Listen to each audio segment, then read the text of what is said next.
Hello నా ప్రియమైన subscribers అందరికీ ఏంటి ఆకు పట్టుకొని ఆడుతున్నా అనుకుంటున్నారా? ఈరోజు నేను చూపించే రెసిపీ ఆకుతో చేసిందే. మరి దీన్ని వామాకు అజ్మైన్ లీఫ్ అని అంటారు. మీలో చాలా మందికి తెలిసే ఉంటుంది. 10 minutesలో ఈ వామాకుతో బజ్జీ ఎలా చేయాలో చెప్తా, చూసేయండి. ముందుగా వామాకులు కొన్ని తీసుకొని వాటర్తో క్లీన్గా వాష్ చేసుకోవాలి.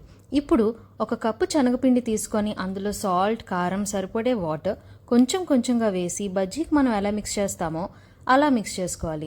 ఇప్పుడు ఒక్కొక్క ఆకు తీసుకొని శనగపిండి మిక్స్లో కంప్లీట్గా ముంచి వేడి ఆయిల్లో ఫ్రై చేయాలి.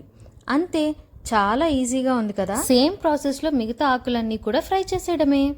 అన్నట్టు చెప్పడం మర్చిపోయా, వామాకు వల్ల ఎన్నో హెల్త్ బెనిఫిట్స్ ఉన్నాయి తెలుసా? ఈజీ డైజెషన్కి, బ్లడ్ ప్రెషర్ కంట్రోల్ చేయడానికి, bloating, acidity, respiratory health and overall ఇమ్యూనిటీకి సూపర్ ఫుడ్ అని చెప్పాలి. ప్రియా ఏంటి చెప్పలేదు అని మళ్ళీ మీరు తర్వాత అనుకోకండి. మీరు కూడా ట్రై చేయండి. ట్రై చేసి ఎలా ఉందో కామెంట్ చేయండి. నాకైతే చాలా నచ్చింది. అండ్ ఇంకో ఫ్యాక్ట్ ఏంటంటే, రెగ్యులర్గా బజ్జీ పకోడీ తిన్నాక వచ్చే హెవీ ఫీలింగ్ ఈ బజ్జీ తింటే అస్సలు రాదు. మీ అందరికీ కూడా ఈ బజ్జీ పెట్టాలనే ఉంది, కానీ ఈసారికి వర్చువల్గా చూసి ట్రై చేయండి. Subscribe for more. Me Priya signing off.